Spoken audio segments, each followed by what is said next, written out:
आज की वीडियो में हमारा टॉपिक है क्लासीफाई शेप्स बाय एंगल्स।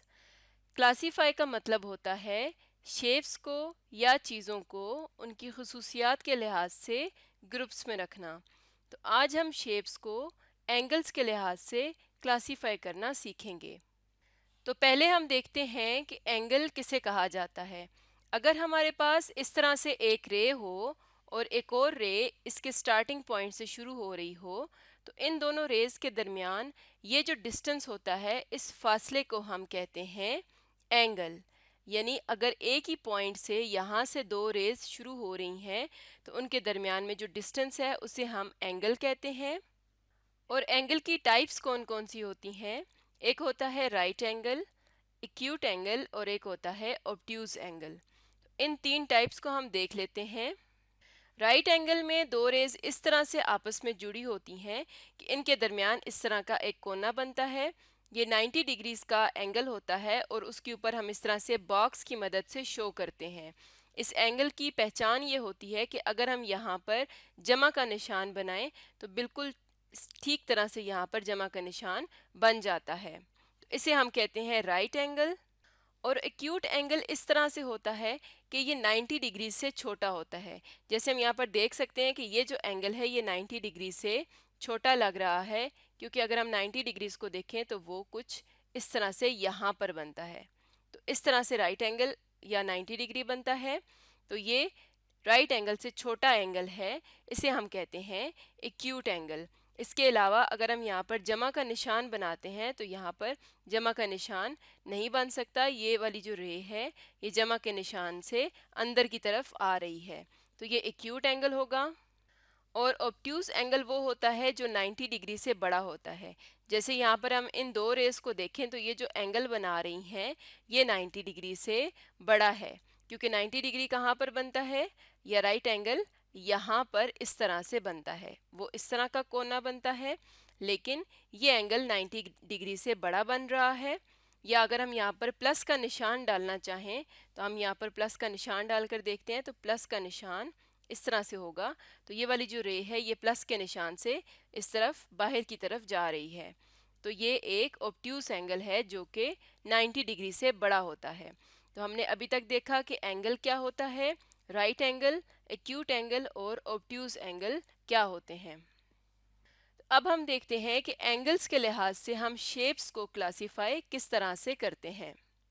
तो अब हमें कुछ शेप्स दी गई हैं और यहाँ पर एक टेबल दिया गया है जिसमें पहले खाने में लिखा है नो एंगल, यानी यहाँ पर हमने वो शेप्स रखनी है जिनमें कोई एंगल नहीं बनता। नेक्स्ट खाने में लिखा है राइट एंगल, तो यहाँ पर हम वो शेप्स रखेंगे जिनमें राइट एंगल बनता है या 90 डिग्रीज का एंगल बनता है। अगले खाने में लिखा है एक्यूट एंगल, यानी यहाँ पर वो शेप्स रखनी है जिनमें सारे एंगल्स 90 डिग्री से छोटे होंगे। और ऑब्ट्यूज एंगल वाले खाने में वो शेप्स रखनी है जिनमें कम से कम एक एंगल ऑब्ट्यूज होगा। तो पहली शेप देखते हैं। पहली शेप है एक ओवल की। तो ओवल बिल्कुल गोल तो नहीं होती, लेकिन इसमें कोई कोना भी नहीं होता और एंगल हमेशा एक कोने पर बनता है। तो इसका मतलब है कि इस शेप के अंदर कोई भी एंगल नहीं है, तो इसे हम रखेंगे नो एंगल वाले खाने में। नेक्स्ट जो शेप है ये एक पैरेललोग्राम है या एक रोम्बस है। इसकी चारों साइड्स इक्वल लग रही हैं, तो ये एक रोम्बस है। तो अगर हम इसके एंगल्स को देखें तो ये वाला जो एंगल है ये 90 डिग्री से छोटा लग रहा है, लेकिन ये वाला जो एंगल है ये 90 डिग्री से बड़ा लग रहा है। यहाँ पर हम अगर इन साइड्स के साथ प्लस का निशान बनाना चाहें तो यहाँ पर प्लस का निशान कुछ इस तरह से बनता है, यानी ये वाली जो साइड है ये प्लस के निशान से कोने से बाहर जा रही है। तो इसका मतलब है कि ये एंगल क्या होगा? ये 90 डिग्री से बड़ा होगा या ऑब्ट्यूज एंगल होगा। तो इसे हम रखेंगे ऑब्ट्यूज एंगल वाले खाने में। नेक्स्ट हमारे पास एक रेक्टेंगल है और उसमें ये जो बॉक्स बना हुआ है ये शो करता है कि ये राइट एंगल है। तो इसके अंदर राइट एंगल मौजूद है, इसे हम रख लेते हैं राइट एंगल वाले खाने में। नेक्स्ट एक ट्राइंगल है जिसमें बॉक्स बना हुआ है। ये जो बॉक्स होता है ये राइट एंगल को शो करता है या 90 डिग्रीज को शो करता है, तो इसे हम रखते हैं राइट एंगल वाले खाने में। नेक्स्ट जो शेप है ये एक ट्रेपीजियम है। तो अगर हम इसके एंगल्स को देखें तो यहाँ पर ये जो एंगल है ये 90 डिग्री से छोटा लग रहा है, इस पे हम प्लस का निशान ड्रॉ करके देख लेते हैं। तो यहाँ पर ये प्लस के निशान के अंदर की तरफ आ रहा है, तो ये एक्यूट एंगल होगा। लेकिन अगर हम इसका ये वाला एंगल देखें तो इसमें हम प्लस का निशान इस तरह से ड्रॉ करते हैं, तो हम देख सकते हैं कि ये प्लस के निशान से बाहर की तरफ जा रहा है। तो इसमें जिस भी शेप में कम से कम एक ऑब्ट्यूज एंगल होता है उसे हम ऑब्ट्यूज एंगल वाले खाने में रखते हैं। तो इसका ये वाला एंगल 90 डिग्री से बड़ा था, तो इसे हम रखेंगे ऑब्ट्यूज एंगल वाले खाने में। नेक्स्ट शेप है एक ट्राई की। तो इसके अगर हम तीनों एंगल्स को देखें तो इसके तीनों एंगल्स 90 डिग्री से छोटे हैं, यानी इसके पास तीनों एक्यूट एंगल्स हैं। तो जिस शेप में सारे एंगल्स एक्यूट होते हैं उसे हम रखते हैं एक्यूट एंगल वाले खाने में। नेक्स्ट जो ट्राइंगल है इसमें ये वाले दो एंगल्स एक्यूट हैं, लेकिन ये वाला एंगल 90 डिग्री से बड़ा है या ऑब्ट्यूज एंगल है। तो इस ट्राइंगल को हम रखते हैं ऑब्ट्यूज एंगल वाले खाने में। तो इस तरह से हम शेप्स को एंगल्स के लिहाज से क्लासीफाई करते हैं।